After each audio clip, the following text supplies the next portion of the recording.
6 जून 2025 रतलाम जिले के आलोट क्षेत्र के लिए शिक्षा के क्षेत्र में एक ऐतिहासिक दिन बन गया।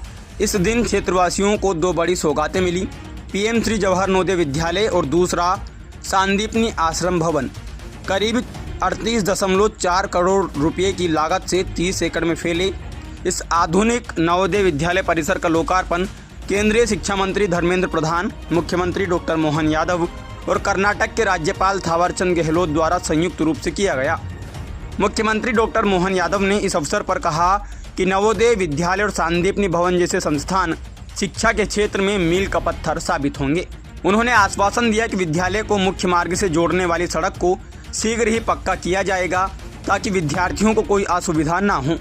कार्यक्रम में केंद्रीय शिक्षा मंत्री धर्मेंद्र प्रधान ने कहा कि यह नवोदय विद्यालय पूर्व विधायक व वर्तमान राज्यपाल थावरचंद गहलोत के परिश्रम का परिणाम है। यह आलोट का दूसरा नवोदय विद्यालय है जो शिक्षा के क्षेत्र में एक नई दिशा प्रदान करेगा।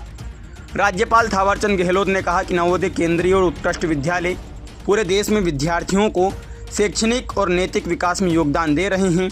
उन्होंने कहा कि शिक्षा ही सामाजिक और आर्थिक विकास का आधार है और भारत की साक्षरता दर में निरंतर वृद्धि हो रही है। कार्यक्रम में मंत्री चैतन्य कश्यप, सांसद अनिल फिरोजिया, विधायक चिंतामणि मालवीय, पूर्व विधायक जितेंद्र गहलोत और कई जनप्रतिनिधियों के साथ साथ DIG Manoj Singh, collector Rajesh Batham, SP Amit Kumar समेत बड़ी संख्या में अधिकारी और छात्र मौजूद रहे। मुख्य अतिथियों का पारस्परिक पगड़ी, साल और लोक कलाओं की चित्रकारी से सम्मान किया गया। स्वागत भाषण संजय कुमार, सचिव स्कूल शिक्षा मंत्रालय भारत सरकार ने किया।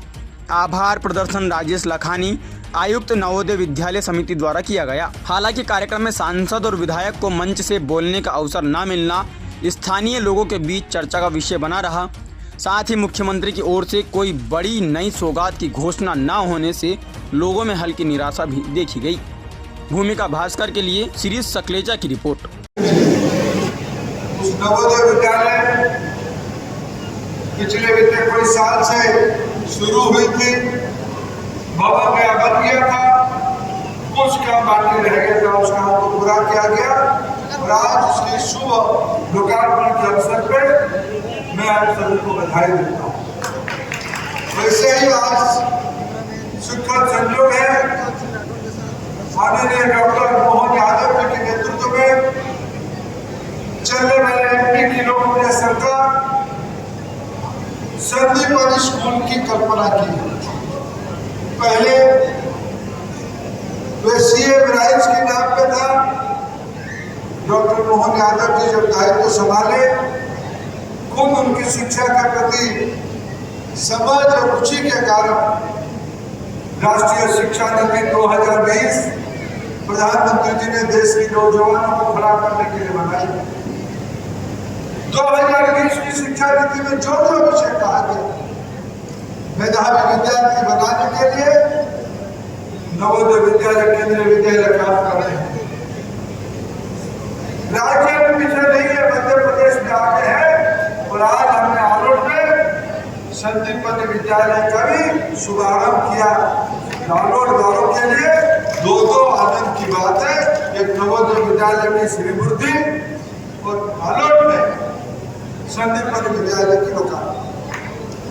मित्रों, में आज इस बार मैं पूछ रहा था यहाँ की प्रधान शिक्षक महोदय, स्कूल की साथ मेरे को कहा गया इसी साल पहला अभ्यास लिखा, 12वीं का पहला अभ्यास लिखा, इसीलिए मैं इस नया स्कूल को मैं बधाई देता हूँ।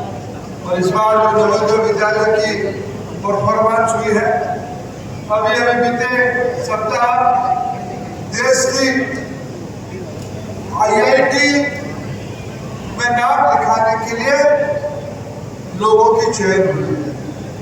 जितने लोग चयन हुए हैं उनमें से मैं लगभग 1199 छात्र छात्री, जिसमें 971 छात्र और 218 छात्री ऐसे सफलता के साथ इसी नवोदय विद्यालय के परिसर से आने वाले दिनों में